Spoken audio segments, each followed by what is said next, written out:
What's up guys, Sanjyot Keer here, welcome to IFL. आज एक बहुत ही गार्लिकी, स्पाइसी, टैंगी सी राइस की रेसिपी शेयर कर रहा हूँ, पेरी पेरी कॉर्न राइस। और अब बारिश का मौसम है तो भुट्टा जो है काफ़ी सीजन में आ जाता है और भुट्टा खाने में बहुत मज़ा आता है। और ये रेसिपी ना, ये कॉर्न को यूज़ करके माइंड ब्लोइंग सी चीज़ बनती है। भुट्टे को डायरेक्ट गैस के ऊपर रोस्ट कर देता हूँ और फिर टमेटो को रोस्ट करके लॉट्स ऑफ गार्लिक और साथ में मिर्ची ऐड करके एक चटनी बनाते हैं। वो चटनी के अंदर खूब सारी वेजीज, राइस, ये चार्ड किया हुआ कॉर्न, पनीर, सारी चीज़ें ऐड करके इसको टॉस करके ये माइंड ब्लोइंग सी राइस की डिश बनती है। इसको जब खाओगे ना, स्मोकी, स्पाइसी, गार्लिकी, टैंगी ऐसे फ्लेवर्स होते हैं जो बारिश के मौसम में खाने में बहुत मज़ा आता है।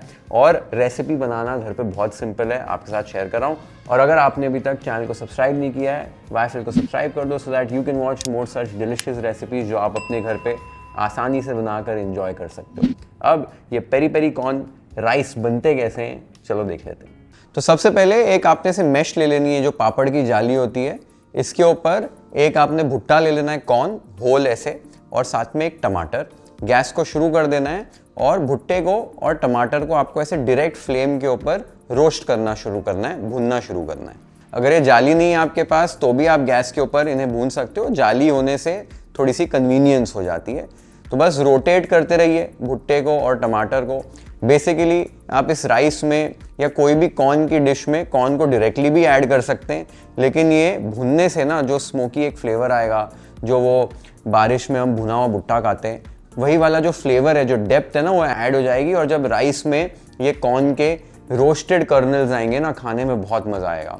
और साथ में जो टमाटर है उसको भी हम भून रहे हैं ताकि उसमें भी एक स्मोकी सा फ्लेवर आए, कि जब हम वो एक गार्लिकी वाली चटनी बनाएं उसमें वो एक स्मोकीनेस आए। तो जब हम राइस को टॉस करेंगे इस चटनी के अंदर, तब वो एक स्मोकी सा फ्लेवर आएगा जो बहुत ब्यूटीफुल लगता है। तो बस आपको भुट्टे को और टमाटर को अच्छे से रोस्ट कर लेना है कि ये सारी तरफ से अच्छे से रोस्ट हो जाए। ये आप देख सकते हो भुट्टा अच्छे से एकदम रोस्ट हो चुका है। इस स्टेज पर इसको साइड पर आपने रख देना है। और टमाटर भी चेक कर लो, इसकी जो स्किन है पूरी तरीके से जल जाएगी। इस तरीके से परफेक्टली ये रोस्ट हो चुका है।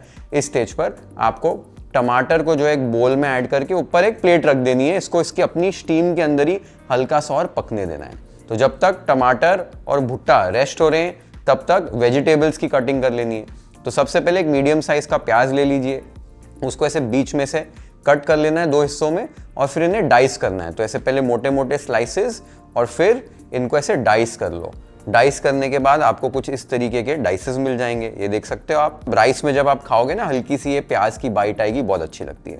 सेम तरीके से अभी बेल पेपर्स को कट करना है। यहाँ पर मेरे पास 3 अलग अलग रंग की शिमला मिर्च है। इनके हम एक एक प्लैंक ही यूज करने वाले हैं। तो अगर आपके पास अलग अलग शिमला मिर्च नहीं है तो एक ही शिमला मिर्च होल आप यूज कर सकते हैं। मैं इन्हें कलर के लिए यूज कर रहा हूँ कि एक ब्यूटीफुल सा कलर आता है राइस के अंदर, खाने में भी अच्छी लगती है। तो जैसे हमने प्याज को कट किया था ना, सेम तरीके से शिमला मिर्च को भी हमको डाइस करना है, सेम कट में कट कर लेना है। ये आप देख सकते हो अलग अलग रंग की शिमला मिर्च मैंने कट कर ली। अब भुट्टा भी हल्का सा ठंडा हो चुका है, तो भुट्टे के कर्नल्स कैसे कट करने देख लो।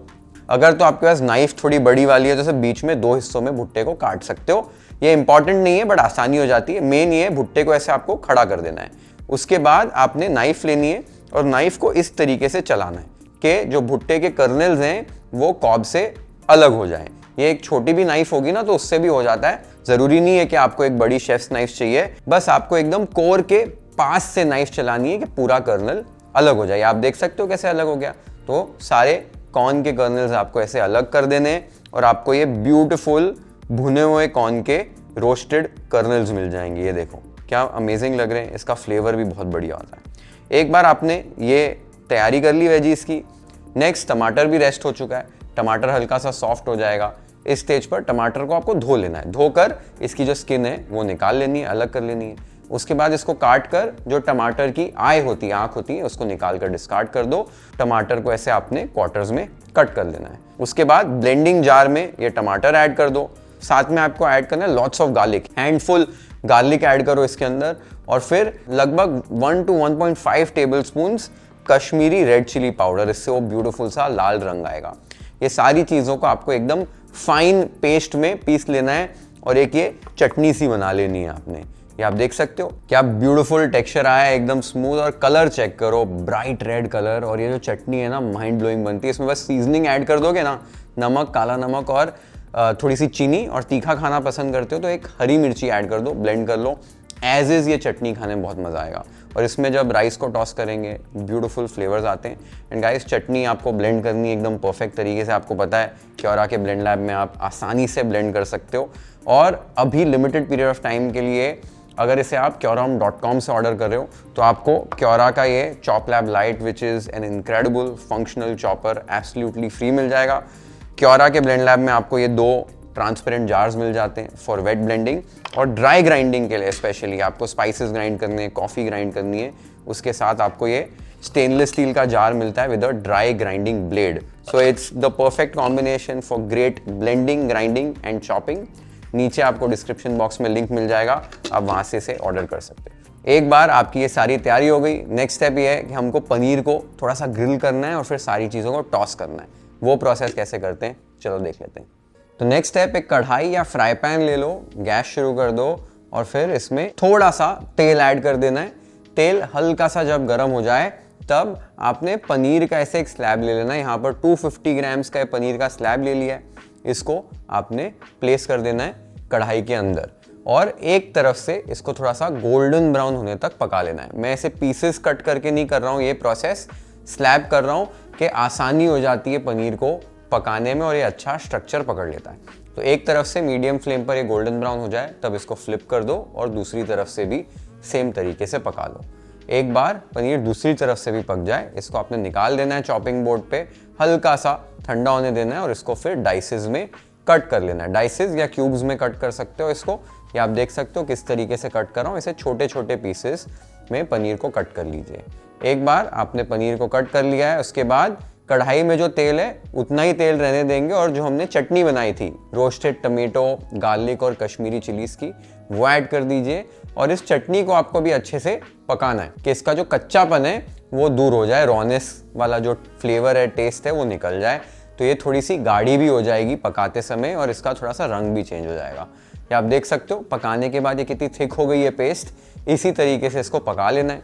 एक बार आपने चटनी को पका लिया है, इस स्टेज पर इसमें डाइस किया हुआ प्याज और डाइस की हुई शिमला मिर्चें ऐड कर देनी है और इन्हें अच्छे से आपने टॉस कर लेना है। बस 1-1.5 मिनट के लिए पकाना है। यहाँ पर आपको अनियंस को और बेल पेपर्स को बहुत ज़्यादा नहीं पकाना है। वेजिटेबल्स का जो क्रंच है वो मेंटेन रहना चाहिए। एक बार इन्हें आपने हल्का सा टॉस कर लिया है, इस स्टेज पर आपने इसके अंदर कुक्ड राइस डालने हैं। तो यहाँ पर मेरे पास लेफ्ट ओवर राइस थे, 4 कप कुक्ड राइस हैं, ये ऐड कर देने। साथ में 1 पिंच नमक, 2 टीस्पून यहाँ पर पेरी पेरी मसाला ऐड कर रहा हूँ। या आप घर पे भी बना सकते हैं, नीचे आपको रेसिपी मिल जाएगी डिस्क्रिप्शन बॉक्स में, और मार्केट से भी ला सकते हो। 1 पिंच ऑफ शुगर फ्लेवर्स को राउंड करने के लिए। जो हमने कॉर्न रोस्ट करके रखा था वो ऐड कर दीजिए। साथ में पनीर के क्यूब्स ऐड कर दीजिए और खूब सारा ताज़ा कटा हुआ धनिया ऐड कर दीजिए। ये सारी चीज़ों को लाइटली आपने टॉस कर लेना है। फ्लेम यहाँ पर हाई पे रहनी चाहिए। अगर आप स्पेशली राइस पकाकर इसमें ऐड करने वाले हो तो 1 कप चावल की रेसिपी है, 1 कप अनकुक्ड राइस को भिगोकर आपको पका लेना है ड्रेनिंग मेथड से, और फिर चावलों को अच्छे से ठंडा करके ही ऐड करना है। गरम चावल मत ऐड करना, नहीं तो खिचड़ी बन जाएगी। एक बार आपने सारी चीज़ों को टॉस कर लिया, आप देख सकते हो कितनी ब्यूटीफुली वो जो गार्लिक और टमेटोज और चिली वाली जो पेस्ट थी पकी हुई हमारी, वो कैसे कोट कर गई है पूरे चावलों को, और चावलों का रंग कितना अमेजिंग लग रहा है। बस इतना ही आपको पकाना है, 2 से 3 मिनट, इससे ज़्यादा यहाँ पर पकाने की ज़रूरत नहीं है। इस स्टेज पर आपको टेस्ट कर लेना है सीजनिंग के लिए, क्या ब्यूटीफुल फ्लेवर्स आए हैं, नमक एकदम परफेक्ट है। बस खटाई की थोड़ी कमी है तो यहाँ पर नींबू का रस ऐड कर रहा हूँ, तो आधे नींबू का जूस ऐड कर दो। साथ में chopped spring onion greens add करने और अच्छे से स्टर कर लो and just look at that, क्या ब्यूटीफुल लग रहे हैं और देखा क्या फटाफट बन जाते हैं। It's a super simple recipe to make at home. हमारे पेरी पेरी कॉर्न राइस बनकर तैयार हो गए हैं। Let's plate them waffle style.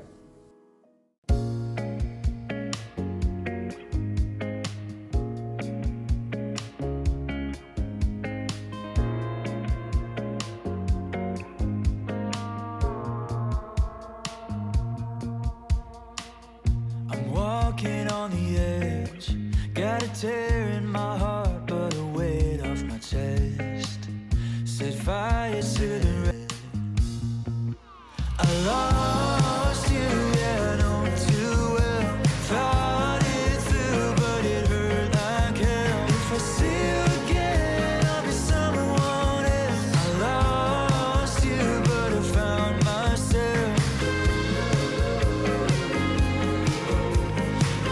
क्या अमेजिंग ये डिश लगती है। इसके फ्लेवर जो है ना एकदम स्मोकी, स्पाइसी, टैंगी, गार्लिकी, एकदम वो जो पेरी पेरी वाला जो एकदम चटपटा फ्लेवर होता है वैसे ही ये राइस है।